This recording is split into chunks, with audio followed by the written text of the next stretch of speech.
Welcome into another edition of the FutureSox RoundUp. My name is Elijah Evans, and I am joined, as always, by my co-host Jeff Cohen.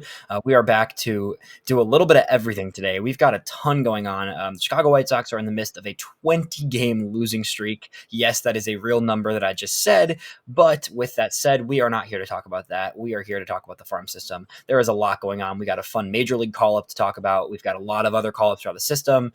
Draft picks from this 2024 draft class. The first batch of draft picks are heading to affiliated ball this week.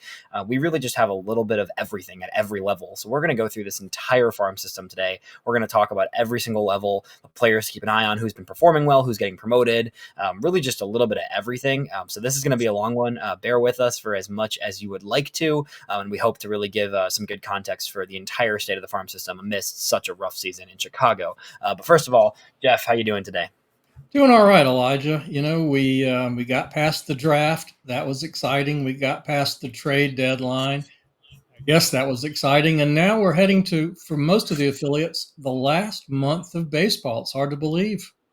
Yeah, it's pretty crazy with single A and high A wrapping up in just about a month from now. Double A and triple A go a little bit longer, but not much more than a month here left in the season, which is kind of crazy. So let's run through these records real quick. Some shifting within the farm system, right? The teams we were talking about early in the season aren't necessarily the ones we're talking about now. Things have shifted a lot, but right now, as we stand on August 5th, the Charlotte Knights are 49-56, 7 games behind 500 after a really rough start to the season. The Charlotte Knights could finish 500, Jeff, which is pretty crazy to think about. But they're on track to be a pretty, an average team when all is said and done after a rough start. The Birmingham Barons, on the other hand, are 52-50 after winning the first half of the division. So they have been probably the worst team in the Southern League in the second half of the season. But, as we talk about, a large part of that is due to the promotions, right? Almost the entire roster at some point has been, or the entire core of that roster has been promoted throughout the season to Charlotte and to Chicago. So unfortunately, the Birmingham has been has resulted in some rough stretches for them over the last month or two. And then you go down to Winston-Salem, 48-54. That's a team that's pretty surfaced around that level most of the season. Kannapolis rounds out at 56-45. The ACL season wrapped up last week. And then the DSL team, Chicago White Sox, is 15-30 as we look at it today. So that is a kind of general look at the records throughout the system. But right now, we are really focused on Charlotte and Kannapolis, I think, are the two places that we're really keyed on right now, because Charlotte is where, a ton of the top prospects that started the season in Birmingham are almost all of them in Charlotte now. And then Kannapolis is where we've got some super young, exciting pieces in addition to a lot of the draft picks that are making their way this year that we will touch on later. But we're going to start with the MLB call-up, Jeff. This one came out yesterday. He makes his start tonight as we record this earlier on Monday night tonight. Kai Busch will make his MLB debut with the White Sox. Super excited to see what we get to see from Busch. This is a guy that has had an incredible season in Birmingham this year, after a really rough year last year, coming off of injuries and getting traded, and just really could not find his footing last year in Birmingham. Just was absolutely dominant all season in Birmingham. Makes his way to Charlotte, had a few piggyback things, a little bit of a weird schedule. The numbers weren't great, but generally speaking, the way the White Sox work, if you're proving yourself in Birmingham pitching wise, you're probably going to get in Chicago sooner than later. So how are you feeling about Kai Busch's debut, and what do you kind of expect to see from him? Yeah, I watched him a couple times here in Charlotte, and it was some good, not so good. I'm really not sure why these guys struggle so much more here than Birmingham, but that seems to be the case. But really excited, as you and I have talked about for almost every podcast. Let's get these pitchers to Chicago and get them getting some innings. So it's great to see another one, and there's a lot of open spots on the 40-man roster. So let's keep the pipeline moving. Yeah, definitely. I think you're completely right. And I think a large part of the Charlotte thing is the hitter-friendly atmosphere there, right? Like Kai Busch, for example, gave up 6 homers in a total in 14 starts in Birmingham this year, and then goes to Charlotte and gives up 3 home runs in just 4 starts, or 4 games, only 2 starts actually, right? So, obviously that's only one factor in it. His command drifted a little bit, 10 walks across 4 different appearances in Charlotte is more than he's been doing for the most of the season. But at the same time, this team in Chicago is so rough that like you just said, let's just get him up there and see what happens. At this point, we're past the deadline. There's really nothing to it but to just give these guys a chance right now, and I don't really see a reason for the White Sox not to. So I'm excited to see Bush up. This is a guy who I think you're looking at. It's more of a floor type of guy than a ceiling. Bush is not the type of guy who's going to go out and strike out 10 guys, but the slider has looked really good this year. His fastball has been much better, much more lively in the top of the zone than it was last year. I think last year you saw a lot of times where the fastball would kind of just get flat and it would sit there right along the middle and he would get hit really hard on the fastball. This year he's been able to locate the fastball a little bit better, putting it in the corners a little bit more. The sliders looked good overall. He features both the slider and curveball that have each have their moment, right? Neither of them are a great, secondary pitch, but both of them have their moments of being really strong. He's throwing the changeup as well somewhat. I'm excited to kind of just get more close looks at him, right? That's the biggest thing. Like, I think this is a guy who I think I see a lot of, some degree of upside there. It just, we need to see it get unlocked kind of at the next stage. And I think this is the right time to just let him go for it and see what happens. Yeah, absolutely. Absolutely. Go ahead. I know where you're heading. No. I wanted to ask you about a couple other pitchers. Well, one in particular, Drew Thorpe. He had a great run, and then he sort of hit a little bit of a wall. What does he need to do you think, to be more consistent in the major leagues? Yeah, so I really am not that worried about Thorpe. I get why people are worried, and I can see the atmosphere of just like, oh, he had 2 really bad starts in a row. First of all, like, he just hit the IL with a strain, right? So like, he's on the injured list now. I have a feeling his arm was kind of bothering him a little bit those last start or two. I think it became a guy that goes on the IL like right after a start, and then there's not much talk about it. It's just like, oh, we're going to shut him down for a few weeks, see what happens type of thing. Like, his arm was probably bothering him a little bit towards the end of the start there. But at the end of the day, it's really just a fastball command. I think with Thorpe, like, he doesn't need to be a fastball guy. Like, I don't want Thorpe being the type of guy who's throwing a ton of fastballs. And, the fastball is never going to be a plus pitch for him, right? It's not a bad, he has some movement on it, but like when you're throwing a 90-mile-an-hour fastball in the big leagues, if you're missing your spots with that consistently, you're going to get hit. Like, that's just a matter of fact. Like, he's going to get hit with that. What I really want to see him do is just embrace not being a fastball guy, because I feel like some of the starts that he really had success this year were starts where he just completely stopped forcing the fastball and just really leaned into what he does. I think some of his best starts were games where he didn't even throw as many fastballs as he threw changeups, right? Because that changeup is so good, and the cutter and slider are both really good. I want to see him throw more of the cutter. That's the thing I really would like to see from Thorpe in terms of an arsenal perspective, is start to lean on that cutter more in place of the fastball, because I think he's not a fastball pitcher. Like, it doesn't mean he has to throw some, and he's got to locate them better, right? Like, he's got to keep the fastballs along the edges or he's going to get hit sometimes. But I want to see him lean in even further to his pitchability and confusion and just the style of pitching that has made him a really good prospect and a really good pitcher. And the starts he had in the big leagues that he was at his best is when he was just completely embracing those pitches, that weren't necessarily like, I think there's room there. I think there's room there for more, and I think he just needs to be a little bit more, just learn, really. Just learn the arsenal, learn when to throw stuff, and just balance out his arsenal a bit more. Okay, sounds good. That's my take on him. And we'll get to some of the other AAA guys soon, because I know we want to talk about some of those guys. But before we do that, Kai Bush going to the big leagues. Mason Adams, I was able to note last night that Mason Adams will go to Charlotte. Well-deserved promotion for Adams, who will head from Birmingham to Charlotte. He's been in Birmingham all season as a part of that dynamic rotation to start the year. Adams is just like, he was ready for the next challenge, right? Like, he's just been way too good for Birmingham for way too long. Like, I just don't think there was even a world where he was like, I don't know. I was at the point with him where I was like, can we just, come on, let's just do this. Let's keep it moving. He just is too good to be in Birmingham. Adams has just been, the staple of consistency all year. He's a guy that doesn't walk guys, 19 walks on the season, as opposed to over 100 strikeouts. Pretty ridiculous stuff. A 2.44 ERA. He's just kept the whip around 1 all year. Like, he's going to allow some contact, right? Like, he's not a guy that's going to allow no contact. He gives up a lot of singles, but that's about it. Like, he's not getting hit around. He's not walking guys, and he's just, consistently pounding the zone and pounding the corners of the zone. Adams is a guy that I think, he should get a shot here in Chicago, I think, down the stretch. If he goes to Charlotte and has a few decent games like Kai Bush has done, and Kai Bush didn't even look great necessarily, but, if Adams gets to Charlotte and puts together a few games where he doesn't look outmatched, I would like to see him get a September call-up and get added to the 40-man at some point down the stretch this year. Yeah, looking forward to seeing him here. Do you think Sean Burke is next man up if they need a starter now? That's a good question. I don't know with Burke. Burke's a tricky one because I think, he's still coming off an injury, right? So I think that's part of the thing with Burke is like maintaining, just not trying to push it too much, right? Like, I don't think they want to rush him too much to an extent. But at the same time, you gotta at some point, like he's had some good games. Like his last start was pretty good. He's had a handful of games this year in Charlotte where he's looked really good. And he's had a handful of games where he hasn't looked as good. I think Burke is the candidate to be like the piggyback guy. I would really like to see that from Burke because I do think his ultimate home might be as a reliever when you compare him to some of these other guys in the system, right? I wouldn't mind him getting some starts. I think, with Thorpe on the IL now, there's going to be another start open. Hopefully flex and spot goes to somebody else pretty soon. But I think Burke's a guy that, could be up, but I also think he could be up as like the Garrett Crochet piggyback. I could definitely see Burke in a role and fitting really well in a role where he comes in the fourth inning and pitches the 4th to 7th after Crochet pitches on a given day, or 4th to 8th even, right? Give him 4 or 5 innings as the bulk guy out of the bullpen. I could see that working really well for Burke. Before we get into some of the other pitchers, let's touch on a few other major league guys, just because, we are talking prospects, but we want to get into a few of these guys that are at the big league level and competing now. And then we're going to get into more of these Charlotte guys because, the biggest thing, Jeff, like half the Charlotte team is going to be in Chicago soon, right? Like this should be the case. We hope that's the case. It's weird that it's not already happening. I don't really understand why some of the players in Chicago are still there. And this is something I've just been thinking all week since the deadline, like why are half of these players still there?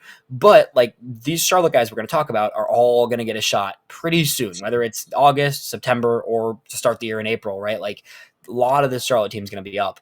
In Chicago already, coming from the farm system this year is Brooks Baldwin. Brooks has had, it's unsteady. It hasn't been beautiful.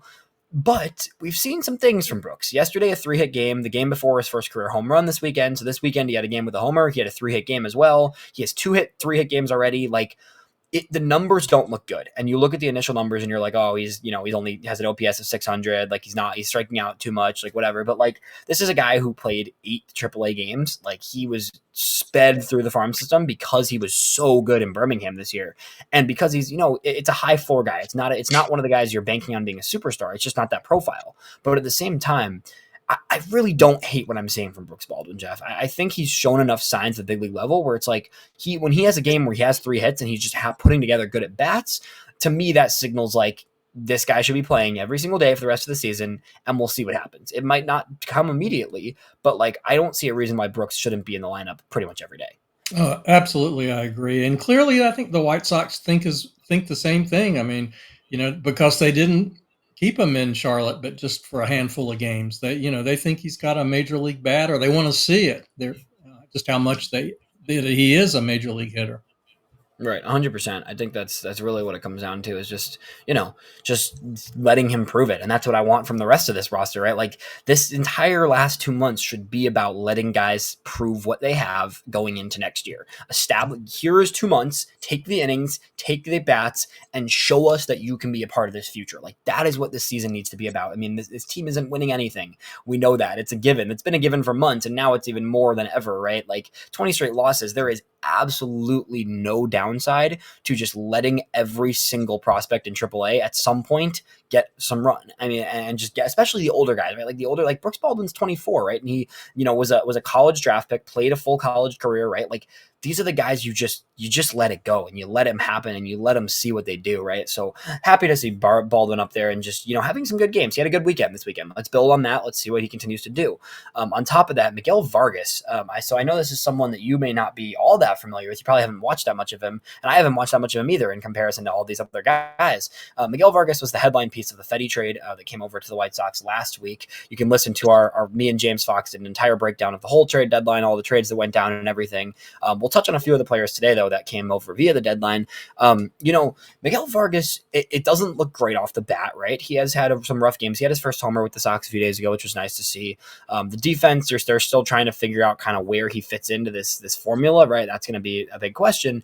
But at the same time, like Miguel Vargas is, I hope, right? Like I hope that they just try to get him as comfortable as possible. Give him the 2 months, like Baldwin, but even more, like put him at different positions, figure out where he feels the best, and just make him a priority. Honestly, like I know that sounds, you don't want to put guys on a pedestal, right? And it's not that, but it's like this is a guy who needs at bats. He has been lacking at bats all season from the Dodgers. He's been amazing in AAA. Like, he's been better in AAA than any other player in the White Sox organization has been this year, right? So, like, for perspective, like, if we're gonna look at Baldwin and say, like, Baldwin deserves everyday innings, like, Vargas has been even better than Baldwin was in AAA, right? So from that lens, like, Vargas is a guy that, like, I know the expectations for him, some people think aren't that high because he really struggled in his first major league season last year. But, like, 24 years old still, Jeff. This guy should be playing every day as well. I want to see Vargas, whether it's left field, whether it's third base, whether it's first base, even. I don't care about Andrew Vaughn and Gavin Sheets at this point, right? Like, no matter where it is, even if it's DHing sometimes, like, get Vargas at bats, find a position where he feels the best, and let him play every single day. Yeah, I think his reputation is good bat-to-ball skills. Yeah. Not as much power as you'd like to see, and finding a home for him defensively is going to be a challenge. But like you say, we've got 50 games to give it a shot, see if it's second base or right field. Just keep going. Just let him try stuff and just find a play that works. Guys like him, guys like Baldwin should be the priority. Another brief MLB mention, Jonathan Cannon, a guy that I just want to mention him quickly because I'm going to do an interview with him later this week. I'm really looking forward to just hearing kind of his transition to the big leagues, because there's been a lot of guys who haven't transitioned and have had a rough transition and have been up and down. And Cannon, really, for the most part, like, he came up, he made his first few starts, he went back down, and then since he came back up for the second time to Chicago, it's not perfect, but it's what Jonathan Cannon was advertised to be, right? Like, this is a guy who's going to give you some solid innings. He's not going to be a two-starter, but Jonathan Cannon can be a back half of the rotation guy and just give you quality innings, and he has done just that, honestly. Yeah, we saw the ceiling when he took a shutout into the ninth inning. I mean, holy cow.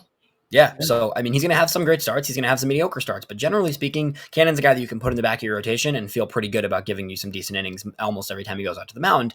And that's something you need right now. Right now, especially with Thorpe on the shelf, right? There's holes to fill, but it's good to see that Cannon has one of the rotation spots on lock. He deserves that spot. He deserves to be in that rotation for the rest of the season, hands down, which is great to see from him. Shifting our gears towards Charlotte, because we started talking about pitching. We already were getting there a little bit. Let's keep the ball rolling. Right now, Jeff, the White Sox rotation is as follows. Garrett Crochet for 4 innings-ish, right? Like, Garrett Crochet for a few innings. Then Jonathan Cannon, Chris Flexen, Davis Martin, and then now Kai Busch in that 5 spot in place of Thorpe going on the IL. What does this look like in your eyes? At first thought, like, what does the rotation look like down the stretch with those 5 that I just named there, and who else kind of on the way as well? Right. Yeah. So the question, like you posed earlier, is if Adams looks good in Charlotte, how quickly do they get him up? Do they bring Sean Burke up to piggyback? I think those Eder. Eder. Yeah, I think. I mean, Nestrini's still there. I know Nestrini and Eder have both struggled, but Nestrini and Eder are both, 24, 25 years old, right? And already on the 40-man roster, right? So it's like, Eder, absolutely, but Nestrini, I want to get your thoughts. I mean, I have been saying that they just ought to put him on the development list, take him out of the rotation, try and clean some things up, and quit sending him out there every 5th day. It's not happening. It's just he's gotten derailed for some reason, and I think he just needs some kind of a reset. Yeah, I kind of agree with you. I think Nestrini, like, and this is shout out to Dylan Barnes, who's our other guy at FutureSox. Dylan pointed out to me the other day, he sent me a video, and he was like, Nestrini's mechanics are shifting. Like, they're not, each pitch is a little different. Like, you can see almost in his arm slot that it's coming out differently on different types of pitches too. He just doesn't look mechanically sound right now, I think. I think he needs, like you said, I think he needs some sort of a reset. And there's moments where, like, he'll have at bats that I'll watch where he has an at bat where he looks disgusting. Like, it's not an issue of stuff. Like, we've seen for a year and a half now, like, Nick Nestrini has stuff. Like, he's got a fastball that gets up to 95, 96. It has some movement on it. The slider at its best is a strikeout pitch. The changeup at its best is a really good pitch. I mean, we saw in his major league debut, his changeup was disgusting, right? So it's like, he has stuff. Like, those 3 pitches all have the potential to be, average to above average offerings. He's just not commanding it at all. I mean, it's not commanding at all. And what's happening is when he's not commanding the fastball, he's missing all over the zone. Then he's, people are either sitting on the changeup and just clobbering it, or they're just waiting for a fastball down the middle when he can't throw any. If he's not throwing the off speed for a strike, then the fastball is coming right down the middle. And if he's not throwing fastballs for a strike, then the off speed, they're sitting on it. So it's like, it's almost just a consistent command battle where he just keeps coming back to the same issue each game, or most starts at least, right? So I think Nastrini, you're right, it needs some time. I wouldn't mind him coming as a bullpen role in Chicago, honestly, because I think it sounds to me like Bannister and the general pitching development staff are big fans. The way they've described it recently is that they're fans of bringing starters into the bullpen to start their career, or as rookies, right? Like, I mean, they did it with Crochet. You saw it with they moved Kopech to the bullpen, right? Like they don't seem afraid to let starters pitch in bullpen roles for the sake of development. And I'm not opposed to that, actually. I think that actually is something that could work really well. So when you look at this is kind of the way I want to take this angle, right? When you look at the rotation, right? Jonathan Cannon's going to make a start every week. That's the only guy that I see making a full length start, not a start, but a full length start weekly. Garrett Crochet is not going to throw more than 4 innings the rest of the season, in my opinion. I think the White Sox know they're going to trade him. The bridge has already been burned with that extension request, with the trade deadline. He's getting traded this offseason. They're not going to let him throw more than 4, maybe 5 innings to start. That's an opportunity to piggyback him, right? You've got an opportunity to have a guy in Crochet who can give you a few really strong innings, and then you can go to another guy for 4 innings as a bulk guy out of the bullpen. So you got Cannon, you've got Crochet with a piggyback, you got Flexen. Like, I don't need to see more Chris Flexen starts. We saw him give up 7 runs this weekend. I do not need to see another start from Chris Flexen in a White Sox uniform. There's just no reason. It serves zero purpose whatsoever. I just don't see it at all. Davis Martin, I'm cool giving him a few more starts, right? It was not a great first start, right? But this is a guy coming off an injury. He's had a really long path to recovery this season. He had moments in Chicago 2 years ago where he looked like he could be, a solid back end starter. Like, let's give Davis Martin some starts, right? And then beyond that, I'd like to see Kai Busch remain in the rotation, right? That'd be great. If Kai Busch can stick in the rotation, that would be awesome. Even if Kai Busch and Davis Martin stick, I'm not sure Davis Martin's going to stick, frankly. I think they might end up putting Martin in a bullpen role. But if those two stick with Cannon, right, you've got a start open from Flexen, and you've got a piggyback of Crochet. That's at least 2 starting pitching prospects that you can get on your big league roster pretty easily. I think Burke is the perfect piggyback for Crochet. I mentioned that earlier. And then that last spot, it just comes down to who pitches well in the next week or two, right? Like, I think it's like, if Eder gives you 2 back-to-back great starts in Charlotte, just roll with it. Sure. If Mason Adams comes up and has 3 amazing starts in Charlotte, send him up in September. Cool. Like, somebody's got to keep moving. I really, at this point, it's about who's hot, but somebody's got to keep it moving. Well, and I'm optimistic that that's going to happen because, we've seen it with aggressive assignments all year long. They're moving guys through. I'm optimistic that we're going to see those guys in Chicago sooner than later. I mean, this is a different organization than it was last year. Yeah, I really hope so. I agree. It is different. There's some things that still feel similar, but it is different. And it's from the pitching side, like, we've been encouraged by the pitching all year. So let's just do this thing. Like, come on. Like, this is the entire thing we've been talking about on this podcast all season, Jeff. The pitching development is in a really good spot. There's a lot of issues with this organization. There's a lot of offensive holes still, and there's a lot of other things to figure out. But there's a lot of really good pitchers in the minor league system, and especially at the upper levels. Like, let's just keep it moving. I'm really happy Kai Busch got the call today. I think Adams deserves it soon. I think Burke deserves it soon. I think Eder's going to get it at some point. Let's just keep it moving. Even if, like, let's give the hypothetical. Like, let's say Burke takes the piggyback for Crochet. He gets called up. He becomes the kind of 4 or 5 innings out of the bullpen for Crochet. Let's say in a few weeks, Mason Adams gets, they DFA Chris Flexen. They say, Mason Adams, this is your job now. Cool.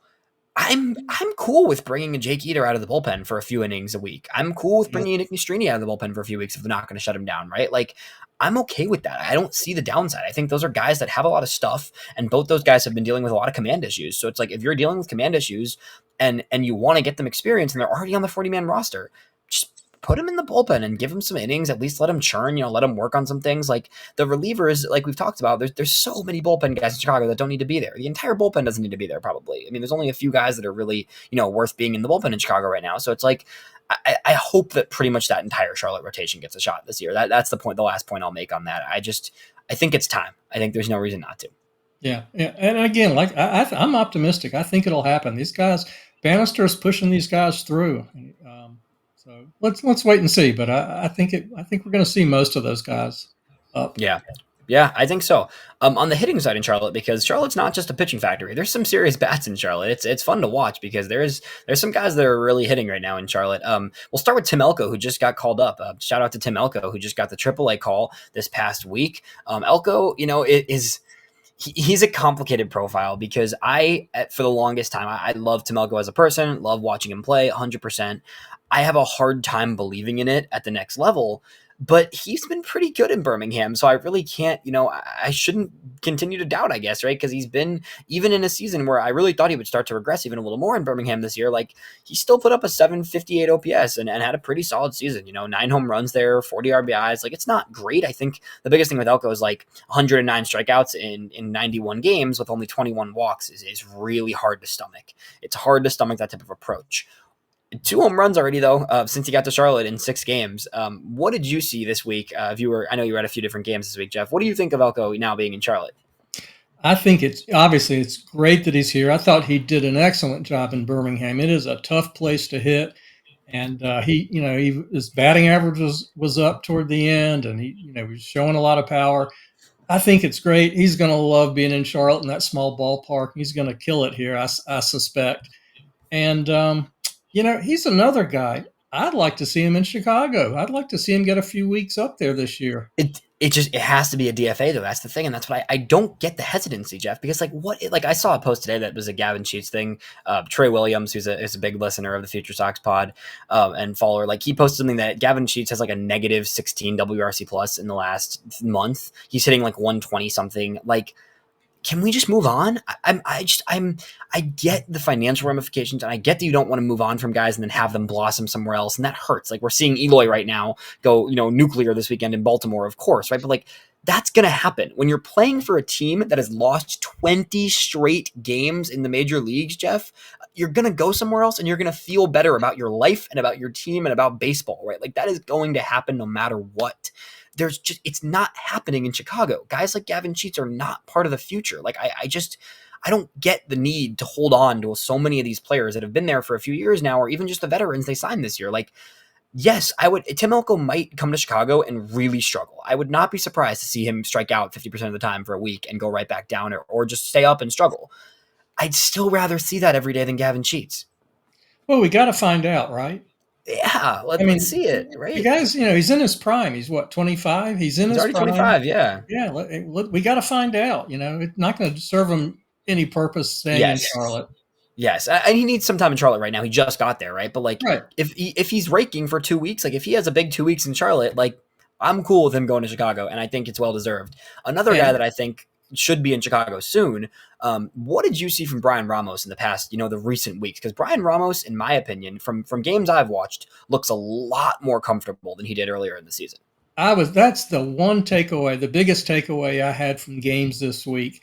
He looks like a completely different player. He looks comfortable. The bat looks good. The defense looks good.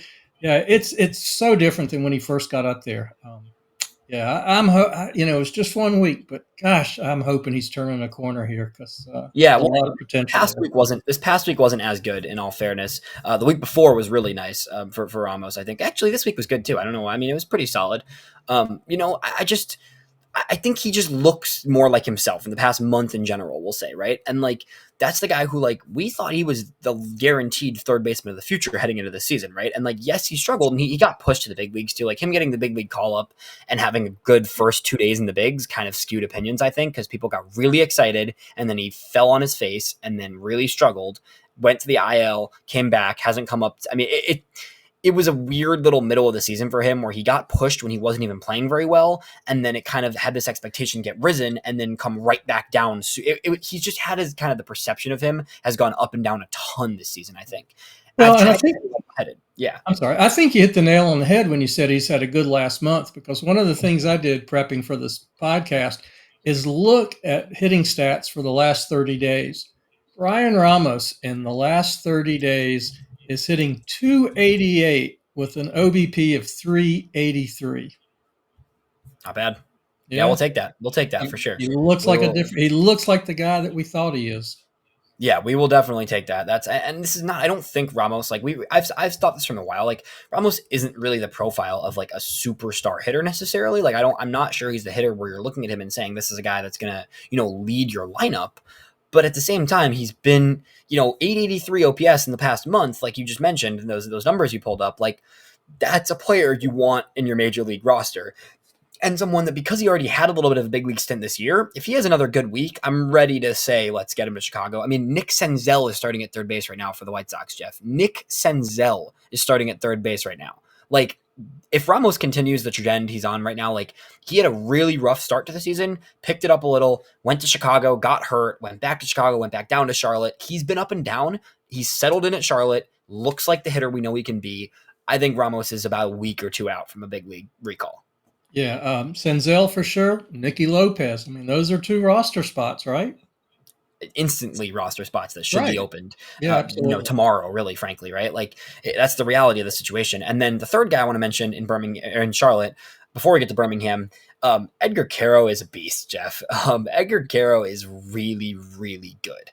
This is a guy that I've always been really high on Quero, and I've always kind of thought, once we get him to Charlotte, you're going to see things tick up even more for him because he has such a naturally smart, adept approach. Like his approach at the plate, I think, is an underrated aspect of his game, and I've always harped on that. But like, I think he might have the best approach of any hitter in that lineup right now in Charlotte. To be honest, I think this is a guy who, when he's at his best, his approach at the plate is so refined, and it's the same from both sides too. Like he is a little bit better of a hitter from the right side. He can still do that same things from the left because he works at bats, constantly works at bats, and just drives the ball. His swing is so beautiful. It's just a powerful, compact swing. And I really like what I'm seeing from him. I mean, in 17 games since getting promoted to Charlotte, Quero has a 948 OPS. He's getting on base at a 423 clip. He has 7 extra base hits, 11 walks already in 17 games. He looks great. And I've always said all season, I don't think Quero's up this year. He's only 21 years old. He'll be up in 2025. But part of me thinks he could be a September call-up, Jeff. Yeah, what do we get? 3 call-ups. And who else? If Ramos goes up sooner than later, I think Quero, that's a great move as to one of the 3 guys to bring up in September. Yeah, I think it depends on the pitching, too. Like, I think that it almost goes hand in hand with all those pitchers, right? Because what they've been doing with Quero this whole time is Quero's been working and progressing with all these high-level pitching prospects, right?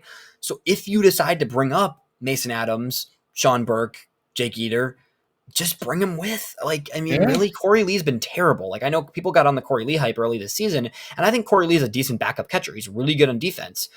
But Edgar Quero is the catcher of the future in Chicago. There's no questions asked. He is going to be the guy that's going to get a chance to be the catcher for the next decade, right? Like he's going to be handed the keys to the catching position in 2025.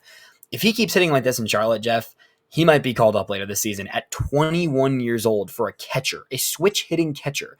I hope people listening, like, that's not normal. And I get it. Like, it's one thing to be a 21-year-old and get called up. That's one thing. Like, that's already really impressive. Being a catcher at that age is really impressive. Also adding in the fact that he's a switch hitter, learning how to, hit major league pitching from both sides and focusing on catching defensively, that's incredibly impressive. Even if it's the major league opening, he'll still be 21 on opening day next year, Jeff. So if he gets called up this year, awesome. If it's opening day 2025, also awesome. I am really okay with it either way. I think he's going to be a stud regardless. I'm going to be shocked I'm going to be disappointed and surprised if he's not the opening day catcher next year. I'd be shocked. I'd be completely shocked. I think he has done everything, even if it's not this year. If it's not this year, that's fine. Because he's catching, because the defensive aspect of catching is so complicated and so difficult, especially at the major league level, I'm okay with it not being this year. He's not the type of guy where I like Ramos is older. Elko is 25. Ramos is a little bit, I think Ramos is only 22, but still, those guys are Baldwin's 24, right? Eder's 25, Burke's 24, right? Like those guys are older. I'm okay if they don't do it this year, but you're exactly right. 2025, March 27th, opening day, Chicago White Sox will be catching Edgar Quero. Yeah. So it's exciting. I'm fired up to see what he's doing. Let's get down to Birmingham. There's a lot. I mean, Charlotte's exciting. For a little side note, before we head into Birmingham, I will be in Charlotte with Jeff. We will be watching some Knights games in addition to some Kannapolis Cannonballers games. So we're going to get a little bit of the upper minors, a little bit of the lower minors. We're going to have a ton of interview content, hoping to talk to a bunch of players before and after games, sit down with some guys for some longer interviews, hopefully. So make sure you're checking out the at FutureSox on Twitter.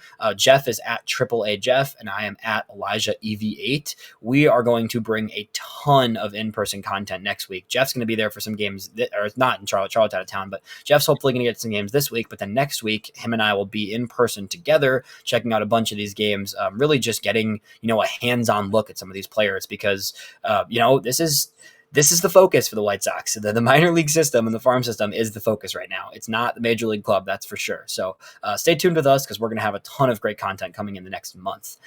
Heading down to Birmingham, I'm going to start with the man in Birmingham right now, the guy that the majority of the tension in Birmingham's on, because I sat and watched his entire start on Saturday. I hadn't watched his last start before this.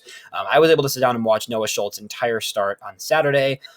Noah Schultz is a problem, Jeff. This guy, we've said it before, but this is, in my opinion, from watching this game, I think this is the best I've ever seen his slider. His slider is already, one of the best pitchers in minor league baseball. We've talked about that before. You've gone on record saying you think it might be the best pitch in minor league baseball, best slider in minor league baseball, right? But this was some of the best I've ever seen from Schultz. Schultz was getting pinched on a few calls. He walked two guys on some pitches that probably should have been called strikes, frankly, and still, gave up, I think, one hit in that entire start.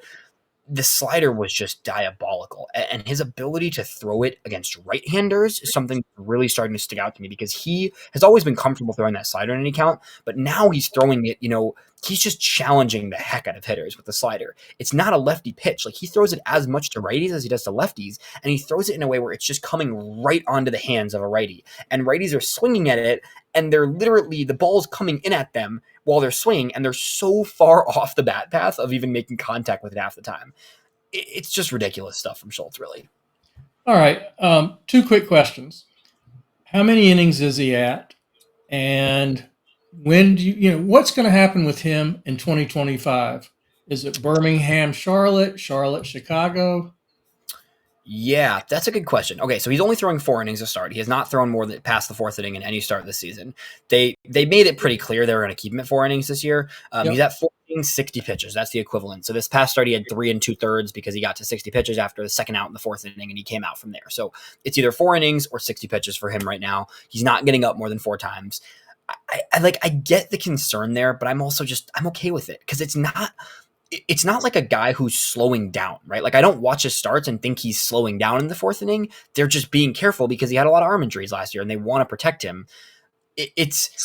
I think he is going to be fine with a bigger workload and they're just really being cautious with the arm. I think once you get him 4 innings every single game this year, which he's getting, he's made every start. He's not missing starts. He's just only throwing 4 innings. He's still going to make 20 plus starts, which is exceptional considering last year he only threw, 20 something innings, right? So it's a huge upgrade from last year. Next year, I think he starts in Birmingham again because I think the White Sox like the development of Birmingham. I think they like the pitching staff down there. I think he starts in Birmingham, and I think he's ready to make, 5, 6 inning starts, right? I think he starts the year at 5 innings probably. Maybe he even goes up to 6 sometimes, but I think he starts the year making at least 5 inning starts. It's hard to predict because I know they want to be really careful. This is the guy that you're looking at to be your ace. You're not going to rush him no matter what. With that said, I think he could be up next year. He's that good. It's just such a prolific arm. I would not be surprised if he makes 10 starts in Birmingham. I think it'll be like Thorpe, though. I don't think they're going to bother with Schultz in Charlotte. I think he's too good to go to Charlotte. Maybe because he's younger, he does. Because you're just a little bit worried about the youth side of things there. Maybe like with Christian Mano last year, where Mano went to AAA, because he was still really young. Even though I don't know. I think my gut tells me he's just in Birmingham until he's ready to go to Chicago. But maybe he makes 4 or 5 starts in Charlotte, right? But I think you're looking at a potential late 2025 call up, and maybe not if they just want to save his innings for 2026. I think if the White Sox are really bad again next year, they might just wait. But if they're competitive, ish, or just even looking better, feeling better, right? You can give him a few starts next year, probably. Yeah, in terms of his age, it's an interesting dilemma. In terms of his age and his innings limitation or pitch limitation, he need another year in the minors would probably be good. On the other hand, he's looking ready for major league hitters. He looks, and also the White Sox do not, and understandably do not, keep these guys in Charlotte very long. So what's he going to do? Spend 2/3 of the seasons in Birmingham again? I don't know. Yeah, I think maybe. I really think maybe just because the innings, because they're being careful. But I think we could be looking at a call up next year. I definitely, the way he's pitching right now, I mean, there's a real shot he'll be up at some point next year for sure. Okay, so moving beyond Schultz, Mason Adams goes up to AAA. There's an opening now in the Charlotte rotation, or in the Birmingham rotation, pardon me. There's an opening in that rotation. There could even be two openings in that rotation in the near future. Would not surprise me just based on the way they're shaking things out, because right now it's Gowans, it's Iriarte, it's Schultz, it is Schweitzer, and then the fifth spot is now open with Mason Adams heading up to Charlotte. Who do you think, we'll get into Winston in a little bit here, but who do you think fills out that rotation potentially from the Winston rotation right now? That's interesting. We got two guys who look two guys who are looking pretty good. Juan Corella and You're gonna Lucas Gordon? Yeah, Lucas Gordon is the other one. Yeah. Yeah, I also think there's a chance it's a Tommy Vale, even though that's kind of strange considering Vale has only been in Winston for a little bit, as opposed to those two have been in Winston all year. But Vale is a 25-year-old undrafted signing, so because of his age and because of he's been frankly dominant this year, like he's been insane. Even in 4 starts in Winston, he has a .45 ERA with 30 strikeouts in 4 starts, right? So like because he's a way older college, full college, 50 or senior type guy, right? Like he's played a lot. I think Vale could be an option, but I think Corella or Gordon makes the most sense. Gordon being, just drafted last year, but Gordon is definitely that high floor over high ceiling type of guy where I think you're okay kind of pushing him a little aggressively. And then Corella, should be ready. He spent a lot of time in Winston last year, plus this whole season, has still dealt with some ups and downs this year, but has looked better of late. So I think Corella could make sense in terms of time spent in Winston. It definitely seems like it should be Corella, but Corella is also still younger, even with his time spent, than Gordon and Vale. So I could see any of those three, honestly. But either way, the Birmingham rotation, even with that lineup struggling, the Birmingham rotation is still very fun to watch. And even with Adams going up, you've still got Noah Schultz. Schweitzer's been good. Gowans has shown some signs and has, been productive throughout the season, right? Like there's still a lot to watch there. Jairo Iriarte has looked very good lately. Iriarte is another guy who I think could make his way up to Charlotte at the end of the season, actually. So, there's still a lot of pitching to watch there in Birmingham. Yeah, yeah. And the thing about Tommy Vale and Lucas Gordon, they're both big time, older SEC pitchers. Yeah. So I think either one of them could handle it. Yeah, I mean, those are the guys that should be dominating the lower levels, and they are, right? Like they're doing what they should be doing, which is dominating single A and high A this year. And now they'll probably both get a chance at Birmingham, frankly, at some point. If Iriarte goes up soon, or even if, maybe Gowans goes up soon because of his age, Schweitzer even potentially, like if any of those guys go up this year, probably both those guys will get a shot in Birmingham at some point, right? One way or another, because you've got other guys coming up from the lower levels, right? This is the pitching system all year. You've got guys moving. Let's keep them all moving. The more guys go to Chicago, the more we're going to see this entire system continue to trickle up on the pitching side of things. Right. And the same goes, I was going to say, and one of them could go piggyback with Noah Schultz, because we know there's 5 innings every game. That's also very true. Yeah, that's true. If Schultz is only throwing 4 innings, you could always throw another starter as the backup guy to Schultz, like they did with Adams last year, actually. So that's a very good point. We could see a piggyback situation there at some point too. The offense in Birmingham has been rough. We're not going to touch on it much. It's been really rough. This past week was a doozy for sure. I was talking to Birmingham Barons announcer Kurt Bloom, who we've had on the show, who was just saying, it's been rough. The offense has gotten cold for sure. They've lost a lot of their pieces. It's hard to maintain offensive flow when you've got pieces that are just missing, right? But at the same time, I think the offense will be fine. I think they'll bounce back. I think they'll have some better games in the future. Looking at the bullpen side of things, though, this is kind of an interesting angle, and I'm going to take this one on my own for a bit without Jeff here for a sec. But the bullpen is, this is where another aspect where I just want to see guys start to move.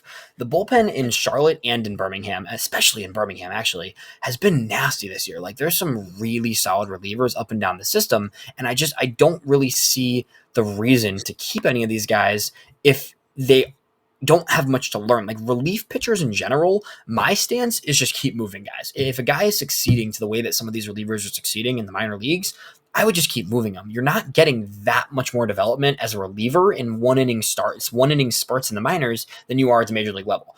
So when you look at the Knights roster and when you look at the Barons roster, there's so many bullpen guys that I would like to see move up. You look at an AHT, Anthony Hoopy to an Atoa. it's a guy that should be up. Eric Adler has struggled a little bit more in Birmingham, but like he should be continuing to move. There's guys up and down this entire roster. I mean, Andrew Dahlquist has been good all season.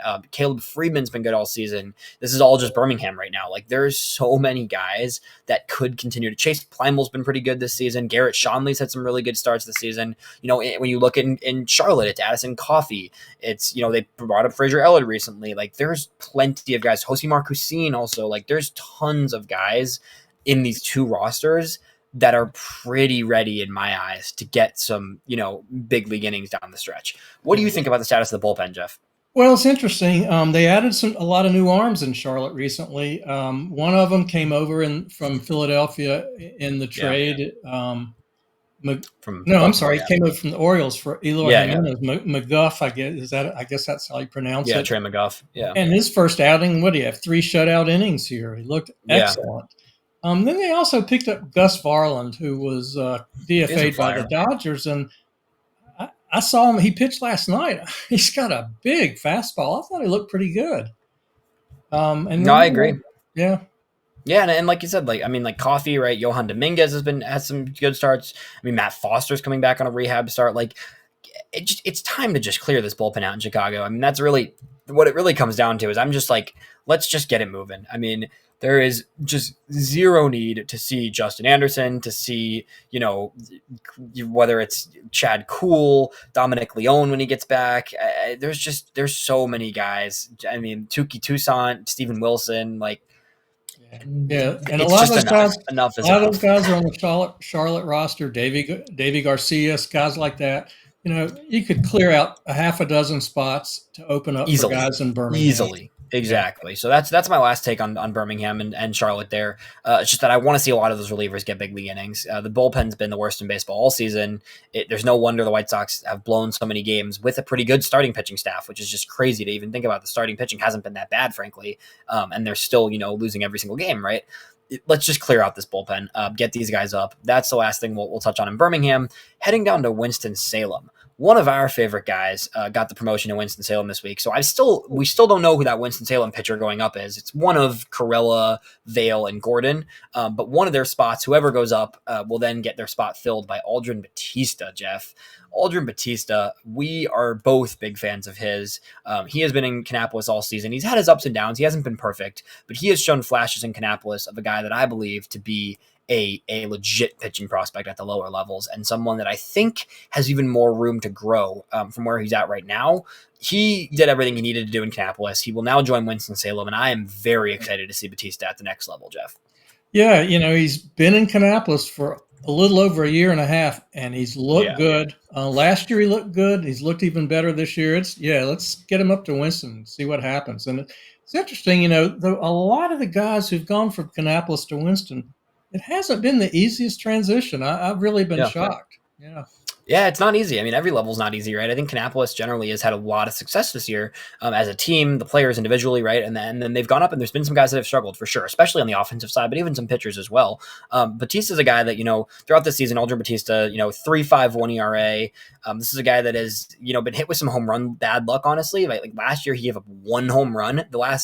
Between the ACL and single A, he gave up 1 total home run last year. Gives up 8 this year, right? So a lot of his ERA actually should be lower, in my opinion, from just the eye test and from watching him. I don't have expected numbers on him pulled up, but I think this is a guy who should actually be better than the numbers suggest. 87 strikeouts across 84 and 2/3 innings, 33 walks, got a little bit wild in a few of his starts recently. The command was even better actually earlier in the year. This is a lot of innings for him too. Like he's jumped up in innings already. He's already way past his career high in innings. So I think they'll be sort of cautious with him in Winston. I don't think they're going to let him throw more than, 5 innings a game or something. But at the same time, I really like his stuff. I think his slider is really good. I think his fastball is going to continue to play up. I think this is a guy who still has the ability with his body and his frame to add a little bit more power and add a little bit more velo in the next 2 years, right? So I don't think he's necessarily capped out yet. And that's exciting to see because a lot of the pitchers in Winston are some older guys, some college guys who are probably at their physical maturity point where they're probably not going to get much better from a standpoint of, strength and stuff. Batista, I still think has some more in the tank. I really do. So this is a guy that I think is going to be really fun to watch for the next 2 months and a half here in Winston. Yeah. I was at Kannapolis batting practice this week, and I happened to bump into a scout who was really friendly, and I asked him what he thought about Batista, and he said, he just needs to.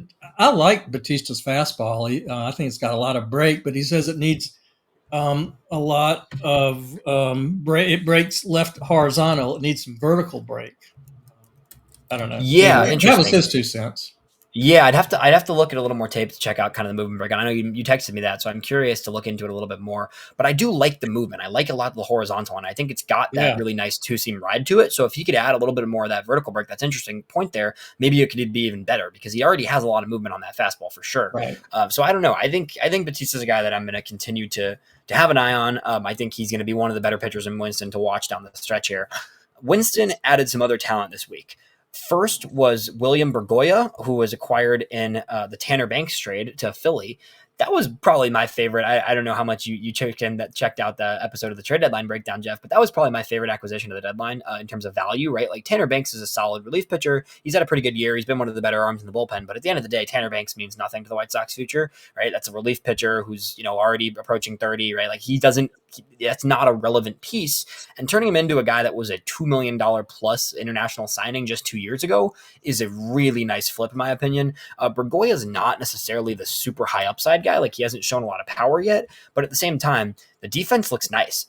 He made a really nice play at shortstop that was on the FutureSox. Shout out to Ian Eskridge, who does all of our video, who posted a great clip of a Bergolla play yesterday, 2 days ago, I think, in Winston. That was a really nice snag at shortstop. This is a guy that looks like he could play shortstop, right? Like I think he has the arm strength from everything I've seen to be a left side, at least either short or maybe even third eventually, right? And the contact skills have been really good. He gets to Winston. He already had 3 hits this week. He goes 3 for 10 this week. He steals a base, right? Like he has 19 stolen bases on the year. Very minimally strikes out, Jeff. This season, he has 31 strikeouts total in 70 games and 22 walks, right? So he doesn't walk a ton either, but, striking out 31 times in 70 games at high A as a 19-year-old, right? Like this guy's 19 already in high A for the entire season. So super young, a lot of contact and approach skills there to really like and dream on. And I think Bergolla is going to spend the rest of the season in Winston. And I really expect him to be one of the better hitters in Winston down the stretch here. Yeah, I'm excited to see him. I thought that was a great trade as well. He was killing it for the Phillies when he came over. Yeah, so I'm excited to see what Bergolla brings to the table. I think it's a guy we're going to keep a close eye on. Another player that's joining the Winston roster, this will happen tomorrow, but we got word of it yesterday. Casey Sauke, 4th-round pick this year, will go straight to Winston. There's a bunch of players going to Kannapolis that we're going to talk about in a few minutes here, but Casey Sauke is the first White Sox player. Interestingly enough, he's the 5th guy drafted as a 4th rounder this year. But will be the first player to go straight to Winston. Advanced college guy, played at Virginia, has a ton of experience. Like we said, like there's something to be said for college experience at the highest level, right? He was playing ACC baseball. Like it has experience and really shouldn't need to play single A ball, especially because of the offensive, lack of output in Winston. Like Winston really just hasn't had a consistently productive offense most of the season. Sauke's going to go straight to Winston. And I'm really excited to get, close looks at him as the only guy from the draft so far that we know that's heading to Winston. Yeah. And I think we're going to see a lot of other guys from the draft coming to Kannapolis pretty soon, right? Yeah, we're going to see a ton of those. One more guy in Winston I want to mention first, and then we'll dive into those Kannapolis draft guys. Peyton Pallette, the reliever, Jeff. I think I said the same thing a few weeks ago when we started to see what happened. Peyton Pallette is a different pitcher right now. This is a guy, let's not forget, this is a 2nd-round pick. And I think there's always this, one of the things I find interesting with scouting and drafting in general, and this is a little bit of a side note here, but I think it's fascinating when players are drafted and they're referred to as reliever risk, because there is this kind of connotation of certain types of pitchers that struggle with command or guys that have a ton of stuff, but don't necessarily have as much just consistency to their stuff. There's always this label put on guys as reliever risk. And Pallette, I don't really think was labeled that. I think it was because the stuff was good because he was having Tommy John when they drafted him. I think there was a little bit of that, he could be, the fastball off speed type, fastball breaking ball combo reliever if all goes wrong. And there's this negative connotation to reliever risk. That's not a bad thing. The White Sox have a ton of pitching right now, and they have 5 rotation spots, maybe 6, right? If you count a piggyback spot, maybe sure, right? There is a lot more than 6 good starting pitchers in the major league system right now. It is not a bad thing if some of these guys need to transition into being a reliever, and Peyton Pallette, the reliever, looks like a really, really good relief pitcher, Jeff. Have you seen him at all in Winston yet in person? No, that's why I am so anxious to get up there this week, weather permitting. They're the only North Carolina affiliate that's home this week. So I really want to get up to Winston, and he's the guy at the top of the list that I want to see and that I want to talk to and find out what is working for him that didn't work Yeah. as a starter. It's really a So, fascinating story. and, And and I will just say one other thing. He's going out there and pitching multiple innings, and that is a big plus for a reliever, a guy who can pitch 2 to 3 innings. I was just about to get to that. I mean, the numbers he's putting up are impressive, and he's doing it in 2 inning spurts, right? So he's going 2 innings almost every time he takes the mound as a reliever. In Paulette's last, let me pull this up real quick. In Paulette's last 7 games, Jeff, how many total hits do you think he's allowed? How many innings? Let's see, 2. There's a lot of innings here. Let's see, that's 10, 13.2, I believe. If my quick math is right. I'm going to guess 3. It's a little shooting high, but 7 total hits. 7 Okay. total hits in 13 2/3 innings and 1 run on those 7 hits, right? So one game he gave How 3 many hits and a walks? run. 2 in all those games. So 7 hits, 2 walks. He's got to have a whip of under 1. He's got like a 80? .7 whip in his last 7 games. Right. So this is a guy that, like, in addition to, let me mention, right, in those 7 games, 2, 4, that's 8, 19 strikeouts in those 7 games. 19 strikeouts, 2 walks, and 7 hits in his last 7 games. Peyton Paulette as a reliever is a different pitcher, and I would like to see Peyton Paulette as a reliever in Birmingham, frankly. And I know that's a little bit aggressive given his first half of the season was so rough, but the first half of the season was as a starter. This is a different pitcher now. Like, there is a very, very clear change here when he's putting his stuff to the test and doing it in 2 inning spurts and just getting out there and getting after it. Peyton Paulette as a reliever is a guy that I'm very excited about. And I think we underrate relievers in general when we talk about them. But I think this is a guy that could be if things keep clicking like this for him and we see this progression, considering his draft pedigree and considering how much stuff he had coming into the White Sox organization, this is a guy that I can see being, a back end reliever if everything goes well for him. Yeah.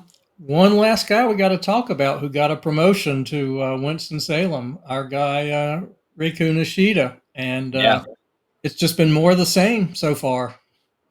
What has he done do you know what he's done in Winston so far? I don't have his season stats. And Winston is that's pretty. I mean, he's 6 for 18, so he's hitting .333 since going up to Winston. 6 for 18 and 2 stolen bases already. That sounds like Rikui. And how many walks to strikeouts? Because no walks yet actually in Winston, which is different for him. No walks, but only 2 strikeouts. So he'll start walking soon. We all know he'll start walking soon. So that Rikui is going to be at the top of that lineup. I think he's going to have definitely going to add a little spark to that Winston lineup that has needed it recently. So that's another guy who deserves to be there. Has kind of deserved to be there for a while. Frankly, he's been kind of ready for a few weeks now at least. But that's a guy who I think is well deserving that promotion, and much of that 2023 draft class now is in Winston there in that lineup. Yeah. Heading down to Kannapolis, we're going to start with the big story. This is one that I mentioned yesterday online, and it'll become public by the time this episode's out, I believe. But there's 5 draft picks that we know of as of now that are all heading to Kannapolis this week, which is pretty crazy to have 5 guys go together. The White Sox, from what I've heard, you can hear all this from my player interviews. I have interviews with 4 or 5 draft picks up already and a few more coming later this week. But the White Sox are taking a really slow approach with the pitchers. Even the college guys on the pitching side are going through throwing programs. They're going through kind of progressive bullpen programs where none of those guys are going to be ready to pitch in games until mid-August. From what I've heard from most of the pitchers is they have a date sometime in mid to late August that they are projected to be game ready for pitching. Right now, none of the pitchers are ready, but the college hitters are definitely ready. The college hitters are fully ready because a lot of these guys were playing in the Cape Cod League or the Draft League this summer. So they've been playing this summer for the most part. They're ready to go.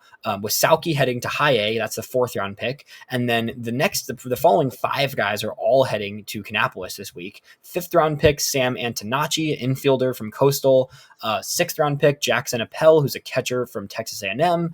12th round pick, Nathan Archer, who's an outfielder from Bowling Green. 16th round pick, TJ McCants from Alabama, who's another outfielder, and then 17th round pick Lyle Miller Green, who's a utility kind of first base DH mostly.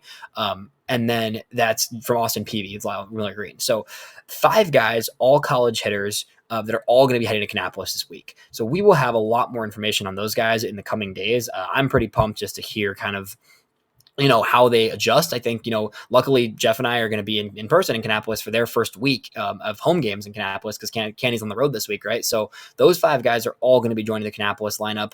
That's a lineup that already features a lot of talent, Jeff. So I don't know how much you've looked into these draft picks yet, but I've been excited to see these guys because this group, at least particularly this 5, are definitely more of like the experienced college guys. They've got a lot of time under their belt. They should hit the ground running, logically in Kannapolis, hopefully.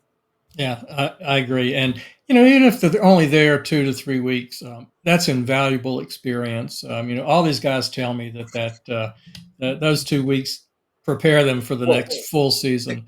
The cool thing is they're going to have playoffs this year because the Canny's already clinched a playoff spot. So it will be more than 2 to 3 weeks because Kannapolis is already guaranteed a playoff spot. So all these college guys now get the experience of minor league playoffs likely, which is really cool. Yeah. And so among the guys who were there now, the top of the lineup, even though it doesn't have Nishida, it's very interesting because you've got Ryan Burroughs, who is really starting to hit. I talked to Pat Leland this week about him, and he said, his at-bats are now competitive. He's not giving away at-bats. He's got a plan. He looks much more comfortable. So he's hitting first. Jeral Perez, picked up in the big Eric Fetty trade, is up there, and then our guy George Wolkow is I think he's been hitting second. So in addition to Ronnie Hernandez too, who's also been picking it up lately and has been hitting really well. So there's some fun stuff. I want to talk a little bit about Perez because me and James got into it in our breakdown of the trade deadline. But Jeral Perez is my favorite piece in that trade. I think it's kind of getting underrated how talented this guy is. I think, in my opinion, like I've seen a lot of people putting him and Albertus, the 2 pieces from the Dodgers, at the same level. I don't really see him at the same level. I think Jeral Perez is very much a step above in terms of prospect upside, right? I think Perez is a guy that, he's already hit 15 home runs and 15 doubles, 10 home runs this year, right? Like this is a guy who's already showing like true power upside, which is something that I don't think a lot of these minor league prospects for the White Sox have much of. Like he's got legit power upside. He can, he's probably a second baseman, which limits his upside a little bit because positionally it's not as valuable of a position.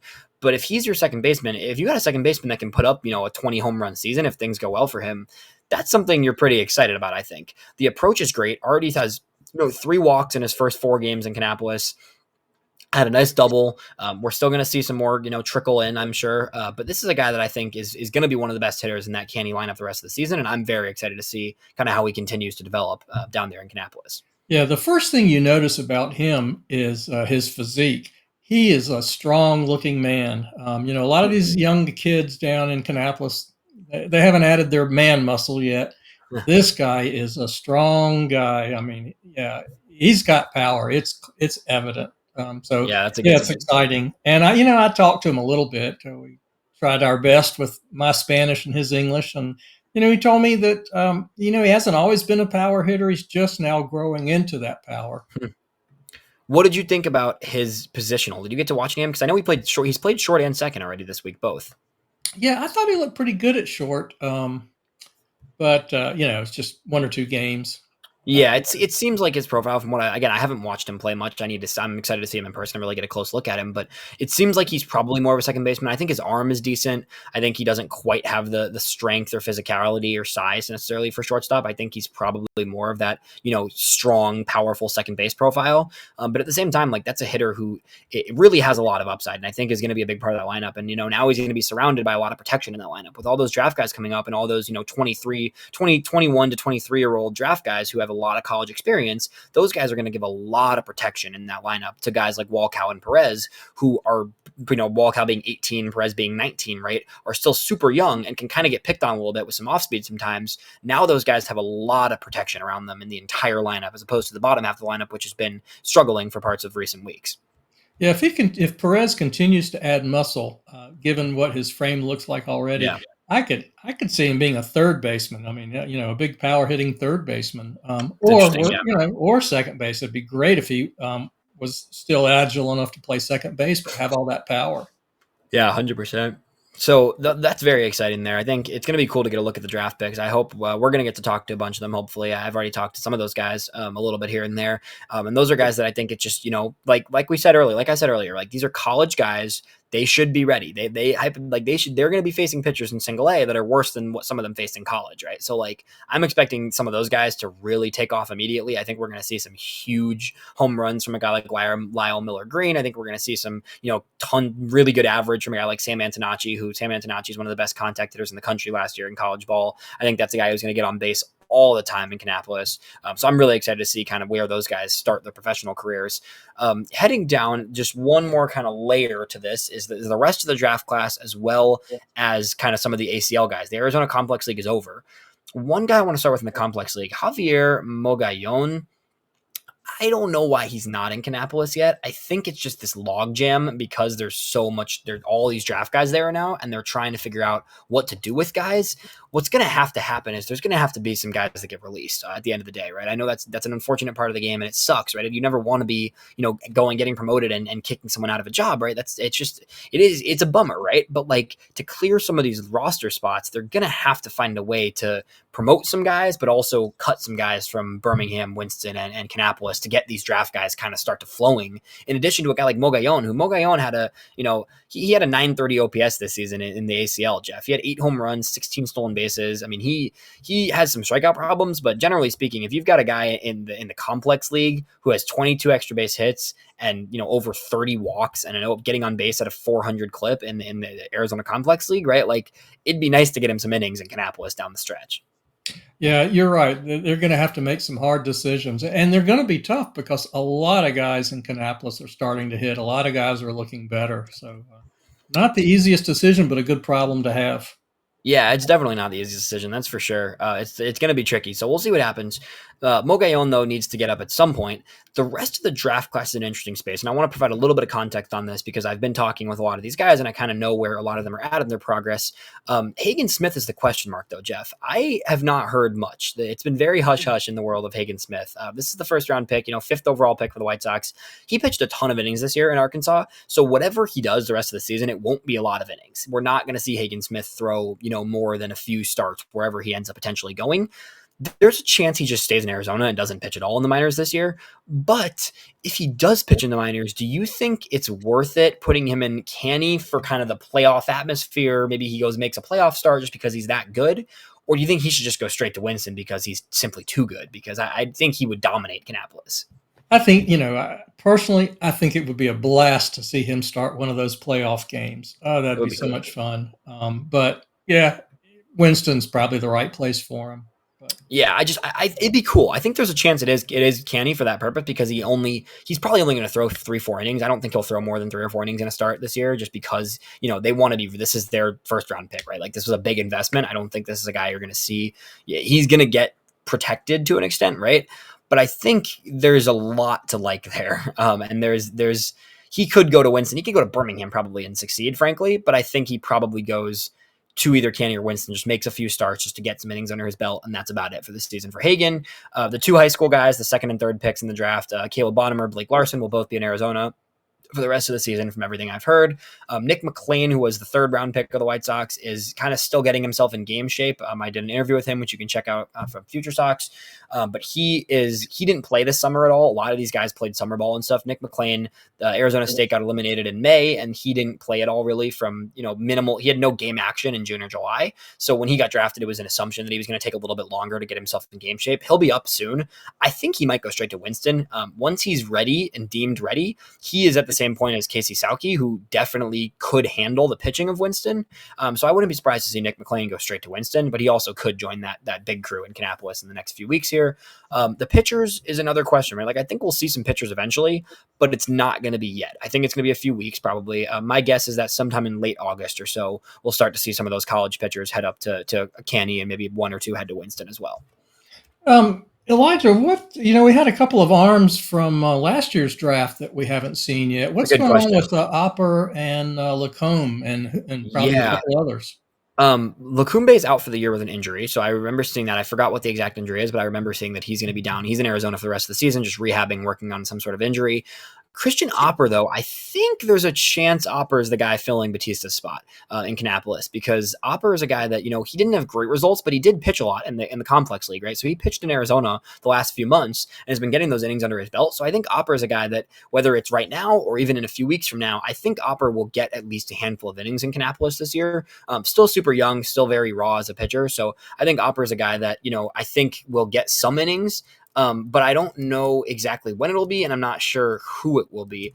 But I think Opper could be that spot this week, and if not, then I think in a few weeks probably for a guy like that. So there's plenty of pitchers. There's plenty of pitchers on the way. It just is. It's going to be a matter of time, really. I think the White Sox are being very meticulous from what it seems from my eyes and just from talking to guys. Right, like it seems like they're being very patient and careful with a lot of these draft pitchers, just to let them take their time to make sure they're in the right routines, make sure their body's in the right place, because we know pitching injuries right now are just incredibly common and very prevalent. Right, so I'm all for just giving them the time they need, being patient, and taking it easy with some of these pitchers until they're fully deemed ready to get into games.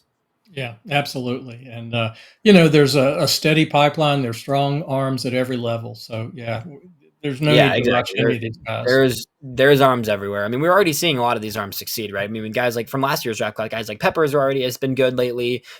Zach Franklin's already in Winston-Salem, right? So we'll see what happens to some of the other guys. I mean, I think there's still some question marks for sure, but I think a Christian Opper is going to get some innings pretty soon here, and then all these other guys from this year's draft are going to get up sooner than later. Reminder for everyone, I'm doing this interview series. I'm trying to talk to basically every draft pick that I can. I've already done 5 of them. I'll have a few more coming later this week and next week, I believe. So if you want to learn about these draft picks, I got 20-minute extended interviews with all these guys. It's just a great way. It's been awesome for me just to get to see kind of who these guys are, right? Like it goes beyond just the baseball field. Hearing about their game and hearing about their the way they think about baseball is important, but it's also just really cool getting a gauge for who these players are that are joining the organization, and hopefully these guys will be future pieces for the White Sox, right? So getting to know them and who they are as people right when they get drafted is a really cool experience. So I encourage you to check those out. All the other Future Sox content, we've got it flowing. We've got our top 30 in the works right now. All of our head writers, we're working on all of our individual top 30s, putting them together. We're going to have our consensus rankings out in the coming weeks, including the trade deadline, including the draft guys. A little teaser, 3 guys acquired at the deadline are going to be in the top 30. I think at least 5, maybe 6 of the recent draft picks are going to be in the top 30 as well. So that's going to be really fun to check out. It's a deep system. Like, this is hard. Last year, beginning of 2023, it was hard to finish the top 30, to find that 20 through 30. Now it's hard deciding who's not going to make it. That is a great, great problem for our writers to have and our staff to have, because it really shows the growth in the system over the past year.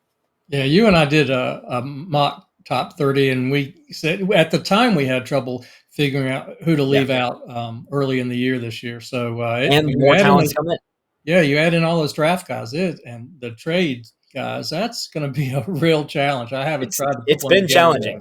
I finished my top 20 weeks ago, and not weeks ago. I waited till the deadline. I added the deadline guys in, but I finished the top 30 on the deadline, and it's taken me all week. This entire weekend, I was racking my brain on the 20 through 30 range, because there's probably 50 guys that could have a case to make the top 30, right? So it's really fun, and it's a good position to be in for this farm system, definitely. That's all we got. This was a long one. We were going through the whole system. Next week, we'll be back with another kind of just look through the farm system, and then we will have a ton of in-person content from Jeff and I out in Charlotte. Super excited for that. Excited to get to hang out and just talk to a lot of these guys in person as well. Any other notes, Jeff? Well, I just want to echo what you said. You got a lot of great interviews, and people really need to go to your Twitter and take a look at those interviews. They're great. A lot of insight into these guys. Really interesting guys. Yours as well, Jeff, 100%. You've had some great stuff recently with Pat Leland, with some of the other guys in Canny and Charlotte. Check out Jeff at AAA Jeff on X. I am at Elijah EV8. FutureSox is at FutureSox. We have tons more content coming. We are excited. Forget about the White Sox. It's not worth it. Don't be angry. Enjoy the farm system. The future is coming eventually, folks. I promise. It's on the way. We will talk to you next week.